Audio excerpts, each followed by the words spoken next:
Kakek-kakek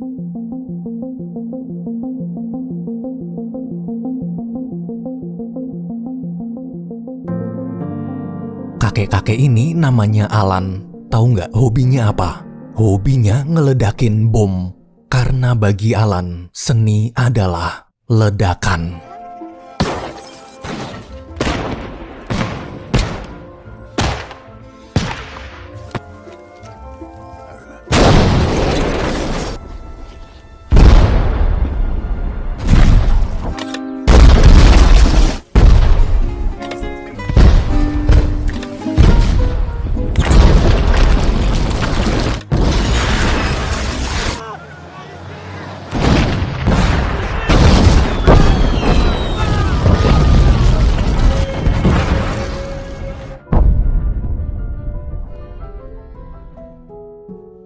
Sekarang umur Alan udah hampir 100 tahun.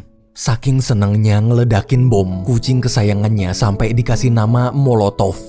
Di masa tuanya ini, Alan cuma hidup seorang diri, tanpa keluarga. Hanya kucinglah satu-satunya yang dia miliki. Namun suatu pagi, ketika baru keluar rumah, Alan syok melihat kucingnya mati di mangsa rubah. Alan pun balas dendam.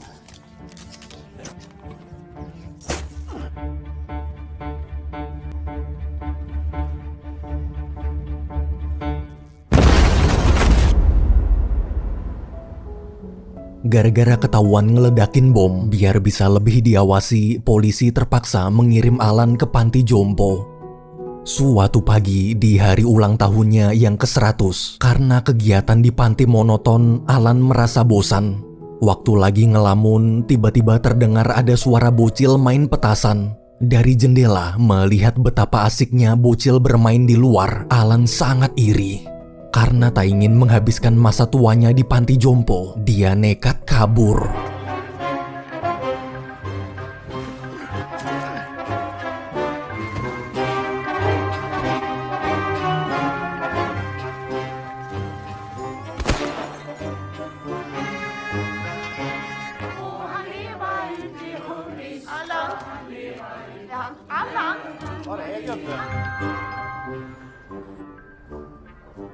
Setelah berjalan cukup jauh, Alan sampai di terminal bis.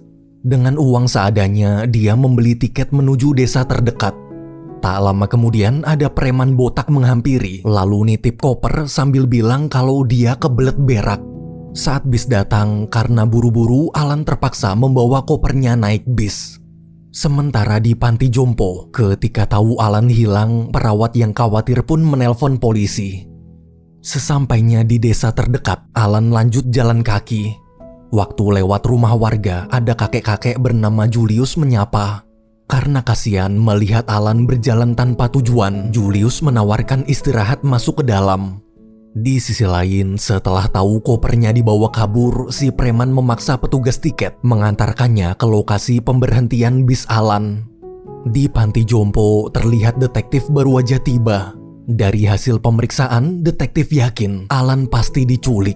Ia janji akan berusaha mencarinya. Di rumah Julius, sambil minum-minum, Alan cerita dia baru aja kabur dari panti jompo. Sekarang dia cuma ingin hidup bebas kemana angin membawanya. Di tengah obrolan, Alan teringat masa kecilnya.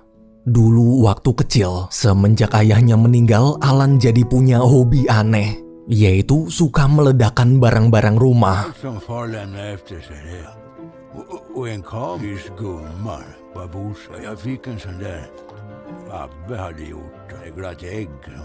Samma dag som jag upptäckte djur.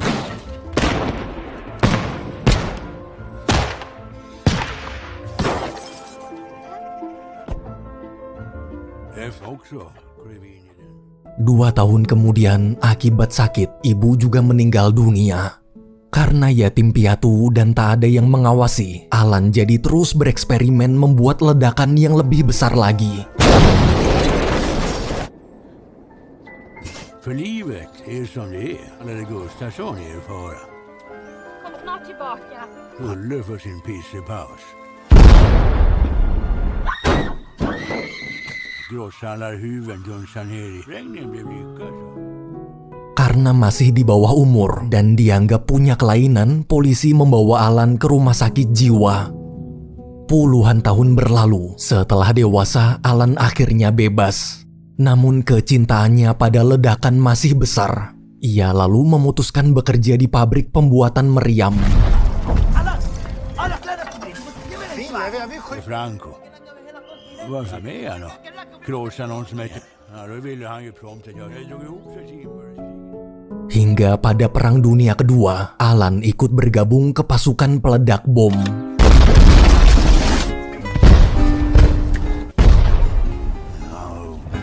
Det är många år så. Åt och sov.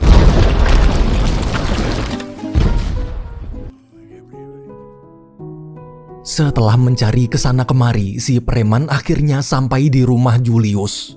Dengan kasar, dia memaksa Julius memberitahu di mana keberadaan Alan dan kopernya. Di luar, waktu lagi pipis, pas tahu Julius digebugin, Alan bergegas menolong.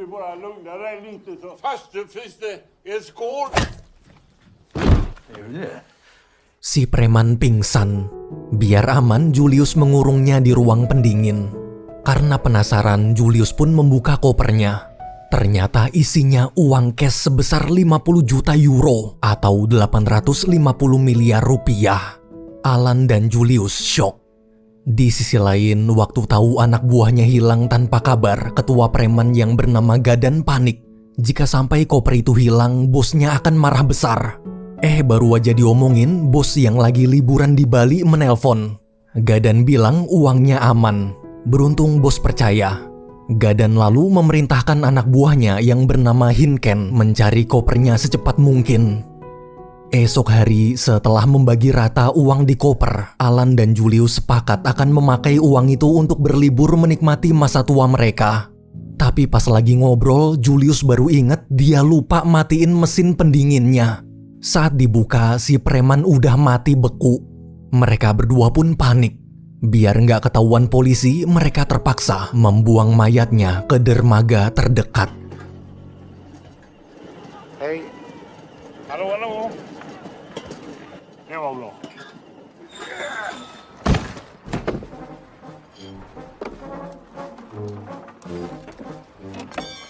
Alltihopa.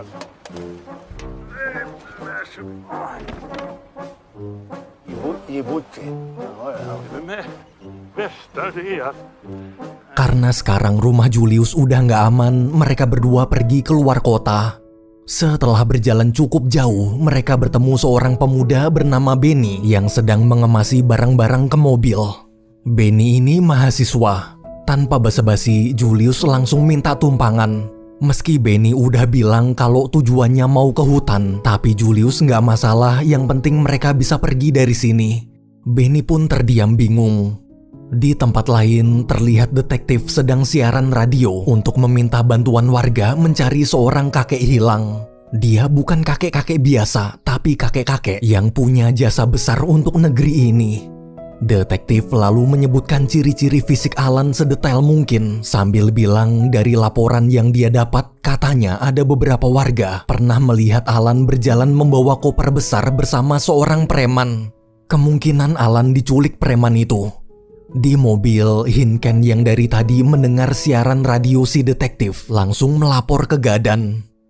Waktu lagi isi bensin, ketika melihat poster pencarian Alan, Benny kaget.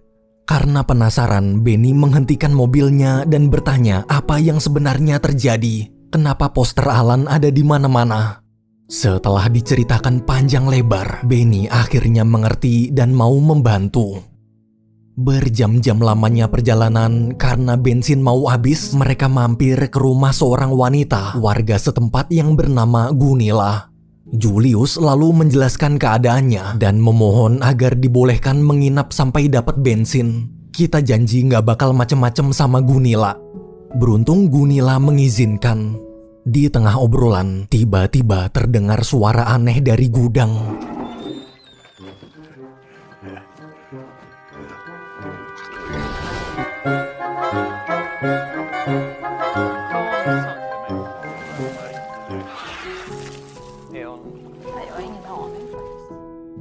Keesokan paginya, waktu lagi barbekyuan, ada preman datang mengajak Gunilla kencan. Preman itu udah lama suka sama Gunilla. Karena risih digodain mulu, Gunilla meluk Benny sambil bilang kalau dia udah punya pacar. Si preman pun patah hati dan pergi. Gara-gara dipeluk, Benny baper. Sepulang ke rumah, si preman nangis-nangis terus nelpon Hinken buat curhat soal Gunilla. Ternyata preman itu anak buah Gadan juga. Pas diceritain kalau di rumah Gunilla ada kakek-kakek umur 100 tahun, Hinken kaget lalu bertanya di mana alamat lengkapnya. Di rumah Gunilla saat sedang sarapan, Alan teringat masa lalunya. Dulu ketika Perang Dunia II berakhir, dia merantau dari Swedia ke Amerika. Pagi itu waktu lagi kerja jadi kuli proyek, temannya memberitahu Angkatan Udara Amerika sekarang sedang memulai proyek pembuatan bom nuklir. Kalau nggak salah, Alan pernah jadi pasukan peledak bom. Kebetulan di sana ada lowongan, kenapa nggak coba ngelamar aja? Mendengar itu, Alan tertarik. 1 bulan kemudian terlihat Alan sudah mulai bekerja di Angkatan Udara Amerika. Pagi-pagi saat mengantar kopi, dia nggak sengaja nguping para petinggi yang sedang rapat. Ketika semua sibuk berdebat, Alan bilang kenapa nggak dites langsung. Daripada kebanyakan teori, mending kita coba ledakin aja bomnya. Nanti juga ketahuan sumber masalahnya. Mendengar itu, para petinggi berkata, iya juga ya.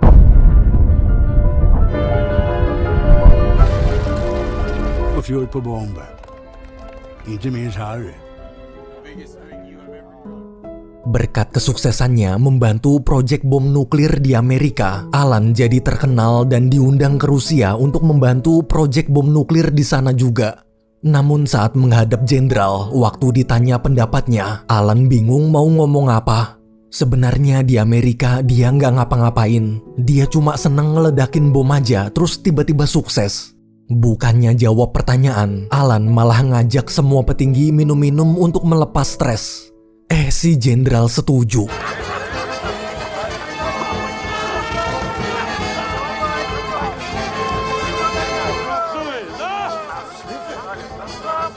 Di tengah pesta, gara-gara mabuk parah, tanpa sadar Alan salah ngomong hingga membuat jenderal tersinggung.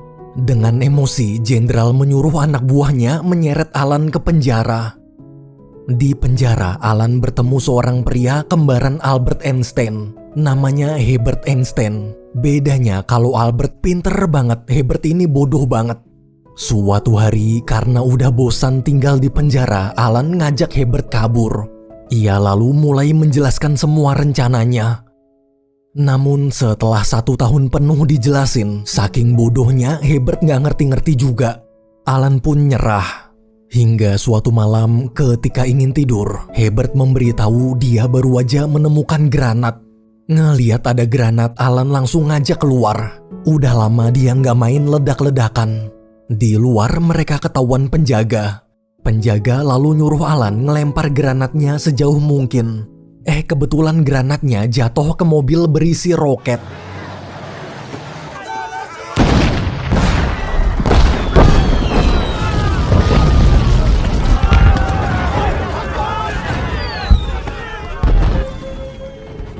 Alan berhasil kabur.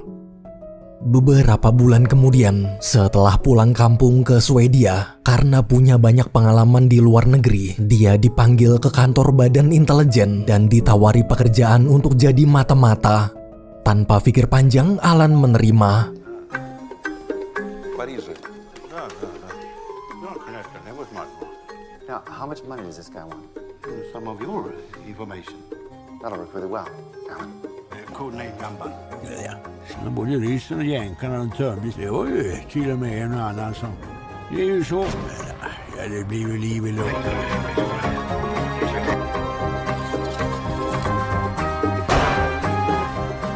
Men hörde du, Gamba? Jaså?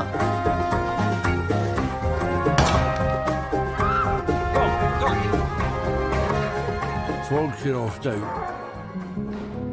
Seluruh misi Alan sukses. Itulah kisah perjalanan hidup kakek Alan yang penuh dengan keseruan. Di depan kantor polisi, waktu detektif lagi santai, kepala polisi datang memberitahu berdasarkan hasil investigasi, preman yang bersama Alan ternyata adalah kelompok penjahat buronan yang selama ini polisi cari. Jika kita berhasil menemukan Alan, berarti kita bisa menangkap mereka juga. Di sisi lain, terlihat Hinken baru sampai di rumah Gunilla. Saat semua sedang santai, Hinken muncul menodongkan pistol. Dia menyandra Alan dan memaksa Benny menyerahkan kopernya sekarang juga. Benny pun nurut. Hinken lalu menelpon Gadan dan buru-buru pergi. Den jävla russe! Lugn och fin! Lugn och fin! Håll dig lugn! Bra där bögjävel! Ja, jag är lugn. Lugn och fin! Du, det är jag som skjuter här! Anna kärring, jag skjuter dig! Med innehåll och så kommer du hit fort som fan. Och plast alltihopa. Håll Anna sa jag! För fan! Nicke för fan!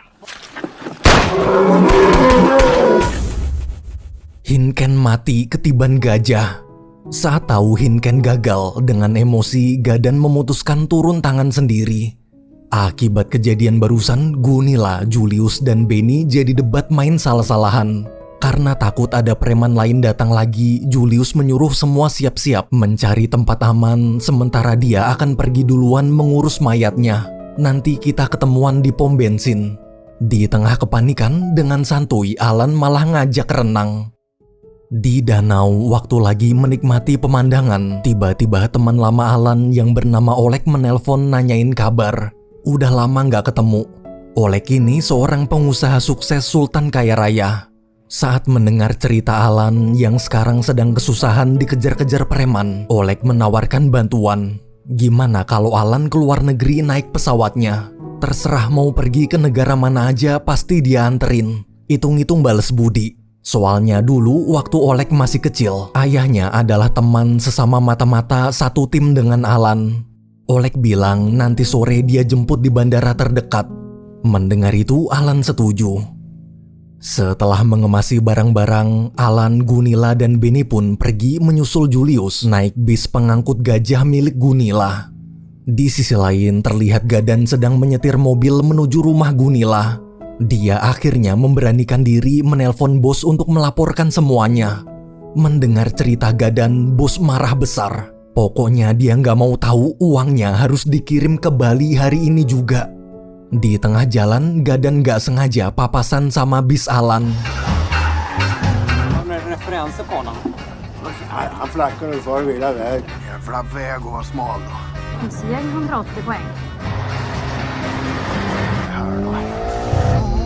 Jävlar han kör där.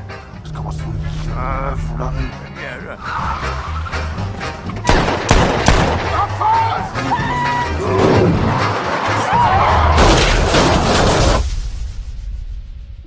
Gadan terluka parah. Beruntung waktu diperiksa nyawanya masih selamat. Karena kasihan mereka membawa Gadan ikut ke dalam bis. Di pom bensin terlihat Julius lagi mampir ke minimarket mau beli alat-alat buat ngubur mayat Hinken yang masih di bagasi mobil. Tapi pas mau bayar mobilnya malah dicuri maling. Julius pun panik. Tak lama kemudian bis Gunilla datang menjemput Julius. Sorenya ketika sedang istirahat di hutan, Benny memberitahu kalau Gadan udah sadar. Gunilla yang frustasi langsung memberikan kopernya sambil menyuruh Gadan pergi. Kita nyerah, udah jangan ganggu kami lagi. Ternyata gara-gara kecelakaan tadi, Gadan jadi hilang ingatan. Melihat kondisi Gadan, mereka lalu diskusi di luar. Daripada uang 850 miliar kita kasih ke orang hilang ingatan, mending kita bagi rata aja. Toh Gadan juga udah lupa, dia nggak bakal ngejar kita lagi. Mendengar itu semua setuju. Di dalam bis, waktu Alan sedang menjaga Gadan, mendadak bos Gadan menelpon. Tapi karena Gadan hilang ingatan, dia sama sekali nggak ngerti bosnya ngomong apa. Melihat Gadan kebingungan, Alan mencoba menjawab telepon si bos. Dengan polos, Alan memperkenalkan diri dan menyebutkan nama serta identitas lengkapnya. Bos pun marah-marah, jangan main-main sama dia. Apa Alan nggak tahu siapa dia? Bos bersumpah akan menghabisi nyawa Alan. Mendengar ancaman itu, dengan santai Alan bilang kalau mau bunuh dia buruan, soalnya umurnya udah 100 tahun. Keburu malaikat maut datang duluan. Setelah telepon ditutup, di Bali, bos menyuruh anak buahnya mencari tahu identitas Alan di internet. Tak lama kemudian, waktu Alan lagi sikat gigi, Oleg menelpon dan mengabarkan sebentar lagi pesawatnya mau mendarat di bandara. Oleg lalu bertanya mau diantar pergi kemana. Karena nggak tahu mau kemana, Alan bertanya ke Gadan, kira-kira di mana tempat liburan yang asik. Dengan polos, Gadan menjawab, Pulau Bali, Indonesia. Alan pun memberitahu Oleg, tolong anterin ke Bali. Di sisi lain, terlihat detektif masih terus mencari Alan. Pas lewat hutan, dia nggak sengaja ngeliat Alan lagi siap-siap mau berangkat ke Bali. Waktu ingin menghampiri, kepala polisi menelpon dan mengabarkan kalau ternyata Alan nggak diculik. Preman-preman buronan itu baru aja ditemukan tewas. Nggak tahu apa sebabnya. Pokoknya aneh. Ada yang ketemu di bagasi mobil, ada juga yang ketemu di laut. Detektif di situ bingung, sekarang Alan harus diapain? Kepala polisi lalu menyarankan, karena para preman buronan udah pada mati dan Alan juga baik-baik aja, mending kita biarin dia bebas menikmati masa tuanya. Toh umurnya juga udah 100 tahun. Mendengar itu, detektif mengerti dan memutuskan untuk menutup kasus Alan.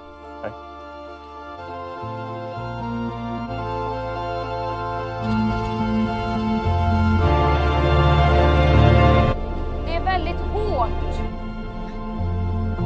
på det här.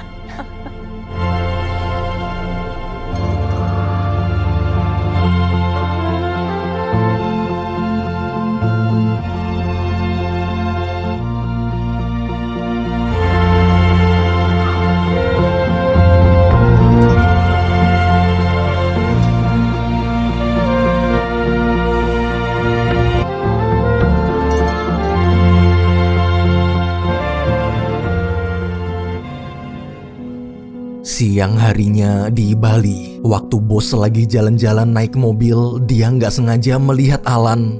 Ciri-cirinya persis seperti yang semalam dia cari di internet. Gara-gara supirnya meleng, mobilnya kecelakaan.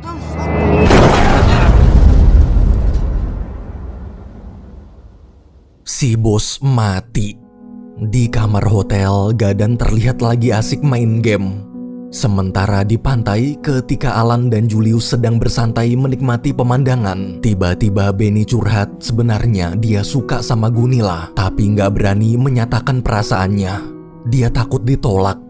Alan pun menasehati, sekarang coba bayangin umur Benny udah 100 tahun, pasti nggak bakal banyak mikir. Jadi Benny harus buru-buru bilang suka sama Gunilla sekarang juga, soalnya besok mau mati. Jangan takut sukses atau gagal. Takutlah menyesal karena mati sebelum mencoba. Mendengar nasihat itu, Benny mulai percaya diri. Ia lalu menyatakan cintanya. Ternyata Gunilla juga suka. Dari kejauhan, melihat dua anak muda lagi kasmaran, Alan dan Julius nyengir. Mereka berdua pun lanjut menikmati indahnya pemandangan di Pulau Bali. Film berakhir.